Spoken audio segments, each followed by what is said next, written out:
국민 의례를 들으면서 그래, 나는 대한민국 국민이야. 나는 떳떳한 대한민국 국민으로서 정의로운 대한민국 사람이야. 막 이런 그 넣어오는 소리를 들으면서 엄청 뿌듯하면서 감동을 받죠. 무한한 감동을 받기 시작합니다. 그래서 막 잠이 깨는 거죠. 그럴 수밖에 없는 이유는 안녕하세요. 반갑습니다. 북한에서 온 리얼답입니다. 오늘은 남한 정착 스토리 하나원 편을 얘기하고자 합니다.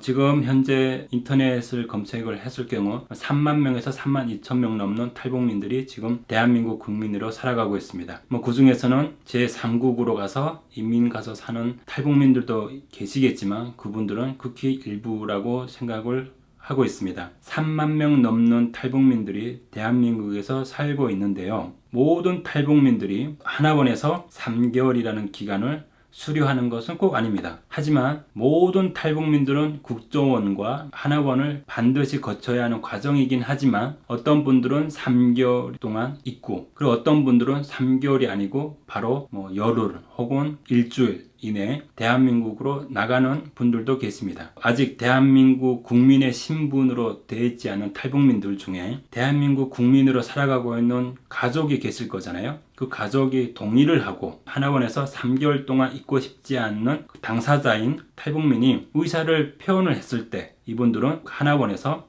3개월을 안 있어도 됩니다. 보호자죠. 이미 대한민국 국적을 취득한 탈북민이 보호자가 돼서 이 사람이 하나원에서 살지 않고 그 보호자가 바로 하나원에서 퇴소를 시키는 겁니다. 이분들 같은 경우는 3개월이라는 기간을 하나원에 안 있고 바로 사회에 나가게 되는 거죠. 그래서 이 나갈 때 하나원에서는 사인을 하게 합니다. 3개월 동안 하나원에 있을 동안 받을 수 있는 혜택과 그리고 모든 거를 받지 않는다. 이런 조건을 가지고 나가게 됩니다. 근데 저 같은 경우는 한국에 지금 가족들이 있거든요. 그 가족들 중에 제가 유일하게 먼저 대한민국으로 왔습니다. 제가 대한민국으로 먼저 왔으니까 저의 신분을 보장해줄 보호자가 없기 때문에 저는 3개월이라는 기간 동안 하나원에서 있어야 했던 겁니다. 그래서 그 3개월 동안 하나원에 있으면서 겪었던 일과 그리고 하나원에서 느끼는 그 감정들 그리고 하나원에서 어떤 것들을 배웠는지 그리고 하나원에서 가르치는 그 모든 것들이 탈북민들이 대한민국에 나왔을 때 과연 얼마나 효과가 있는지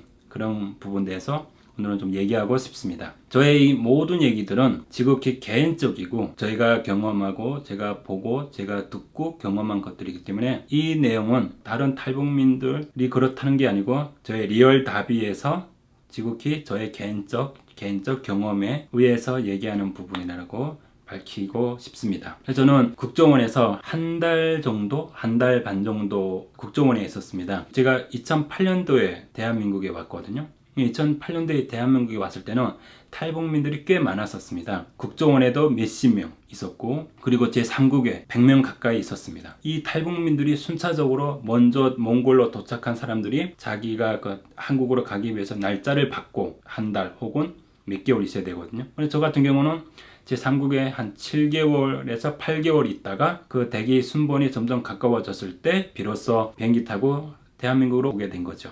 한국에 와서 국정원에 갔는데 탈북민들이 너무 많은 거예요. 많다 보니까 이게 국정원 요원들이 조사를 진행하잖아요. 그 조사를 진행하는 과정에서 사람이 너무 이렇게 포화 상태다 보니까 순서가 밀리고 해서 꽤 시간이 길어지는 겁니다. 그래서 저는 국정원에 한 달 반 있다가 조사가 끝나고 바로 3월 달쯤에 제가 하나원으로 가게 됐습니다. 제가 하나원에 갔었을 때는 탈북민들이 한 80명 정도 있었습니다. 제2 하나원이었어요. 제2 하나원은 남성 탈북민들만 있는 장소였습니다. 근데 제가 인터넷을 찾아보니까 2012년도에 강원도 화천에 있는 제2 하나원이 설립이 됐다. 나무위키에는 나오더라고요. 근데 저는 2008년도에 왔거든요. 2008년도에 왔을 때는 똑같은 그 강원도 화천에 있었는지 기억이 나지 않습니다. 왜냐면 제가 그때 한국에 왔을 때는 아무것도 모르잖아요. 정보도 없고 그리고 어떤 지역이 있고 어떤 곳이 있는지 알 수가 없기 때문에 제가 있었던 그곳이 강원도 화천이었는지 아니면 또 다른 어디에 임시 동안 남자 하나원으로 운영이 됐었다가 2012년도에 비로소 남자 하나원으로 설립이 됐는지는 정확히 알 수 없지만 아무튼 하나원에 가니까 남성들이 쫙 있는 거죠. 근데 그 중에서 20대 초반, 10대 이런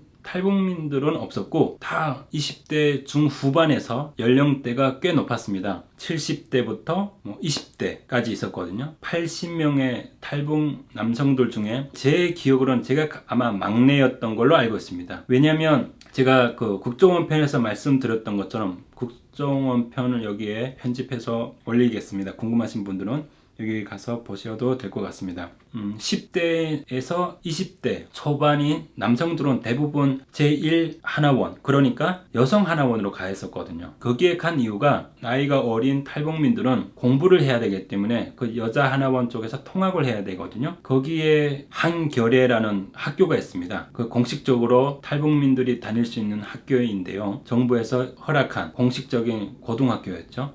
저 같은 경우는 제가 그때 2008년도면 막 성인이 된 20살이었거든요. 그 20살이면 그 한겨레 학교에 갈 수도 있었는데 저는 분명히 그 국정원 요원들한테 저를 면담을 했던 그 국정원 요원한테 저도 배우고 싶습니다.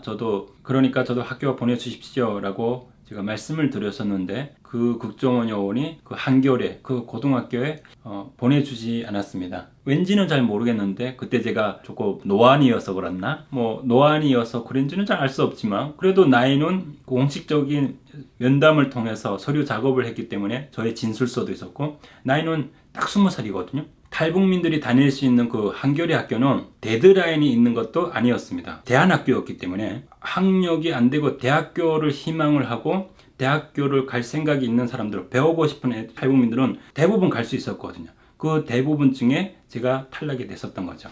보내주지 않으니까 저는 남자 하나원으로 가게 됐던 거죠. 그러다 보니까 저의 나이 또래와 제 모든 어린 아이들은 다 학교로 갔기 때문에 80명의 남자 탈북민들 중에 유일하게 어렸던 겁니다. 탈북민들이 하나원에서 무엇을 하고 어떻게 살아가는지 많은 탈북민 유튜버들 중에 하나원에 좋았다? 물론 좋았습니다. 그런데 저는 그분들의 생각을 부정하는 게 아니고 그분들이 말씀하시는 모든 말들이 거짓말이거나 그런 게 아니고 다 팩트고 근데 어떤 부분은 빠져있는 부분들을 저는 설명을 하고 싶은 부분이거든요. 그 탈북 유튜버들의 얘기를 들어보면 방송에서도 얘기하고 어디 뉴스 채널이나 아니면 한국 분들이 운영하고 있는 유튜브 채널에 나가서 탈북민들이 얘기하는 부분도 들어봤을 때는 하나원은 이런 곳이고 그 안에서 공부를 하는 거에 의미를 가지고 그리고 보이스피싱 당하지 않기 위해서 어떻게 하고 그리고 사기를 당하지 않기 위해서 어떻게 해야 되는지 이런 걸 가르쳐 줬다.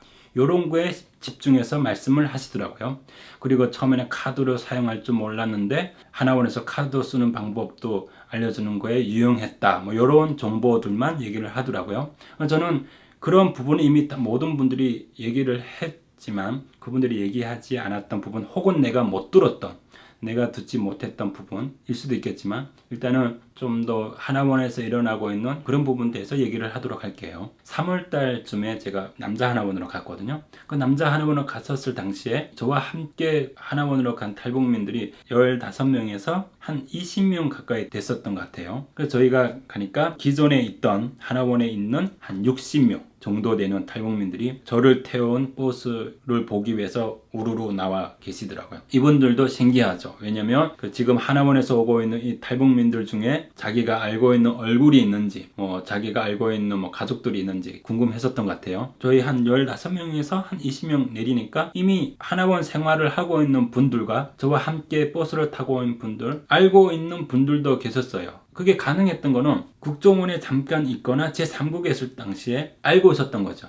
먼저 하나원에 들어온 사람들은 저와 함께 온 이 탈북민들과 날짜가 달랐었으니까 헤어지게 됐다가 다시 만나게 된 거죠. 이미 기존에 하나원 생활을 하고 있었던 60명 플러스 저희 20명 해서 한 80명이 됐습니다. 거기가 3기수가 있습니다. 탈북민들은 기수로 나누거든요. 그 기수가 몇 번째 들어왔으면 그게 기수가 주어집니다. 한마디로 넘버가 주어지는 겁니다. 근데 한 사람 한 사람에게 번호가 주어지는 게 아니고 한 번 제3국에서 하나원까지 오기까지의 그룹이 있을 거잖아요. 그 그룹이 들어오는 그 그룹 안에 번호를 주어지는 거죠. 만약에 개개인에게 번호 주어졌다면 벌써 3만 얼마 번호가 돼야겠죠. 그러면 되게 복잡해지잖아요. 그래서 국정원에서 관리 차원 플러스 쉽게 분류를 하기 위해서 번호를 매겼던 거죠. 80명 가까이 되는 그룹에, 그러니까 제가 들어간 날짜로부터 앞으로 3개월을 더 있어야 되잖아요. 3개의 그룹이 있는데 일단은 요 80명 가까이 되는 이 그룹에 2명의 총무가 있는데, 총무가 있고 부총무가 있고, 이 모든 그룹에 총무가 있으면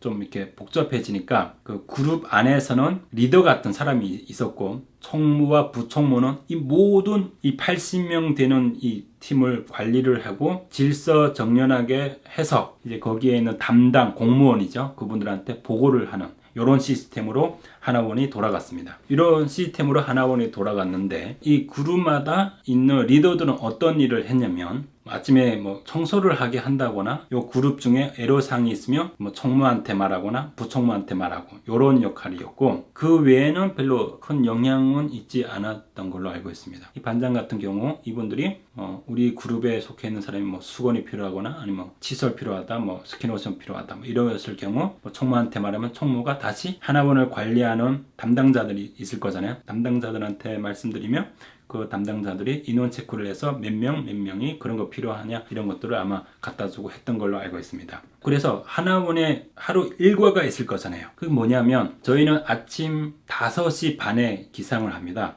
5시 반에 기상을 해서 뭐 세수를 하고 이부자리 정리를 하고 정신을 차리고 한 30분을 정신을 차릴 시간을 줍니다. 그 다음에 6시 되면 그 하나원에 있는 그 마당이죠. 그 체육관으로 모여야 합니다. 그 80명 모두 모여야 하거든요. 만약에 안 모였을 경우에는 각 그룹에 반장이 있다고 말씀드렸잖아요. 그룹이 몇 명이 속해 있는지, 예를 들면 20명인데 한 명이 부족하다. 그러면 이 팀의 리더가 방으로 가서 누가 안 왔는지 확인을 하고 안 나온 사람을 마당으로 데리고 나옵니다. 저희가 30분 동안 정신 차릴 시간을 준 다음에 마당에 모인 다음에 인원 체크하고 막 그러는 거죠. 5시 반 되면 엄청 요란하게 스피커를 틉니다. 대형 스피커로 방송을 합니다. 그 다음에 그 한국에서 유행하는 팝 같은 노래였는지는 알 수 없는데 아마 그건 아닐 거예요. 왜냐면 정보기관이기 때문에 막 약간 너무 힙하고 이런 거는 틀지 않지 않나라는 생각도 드는데요. 아무튼 그래도 좀 익숙한 노래, 가요를 틀어줬었습니다.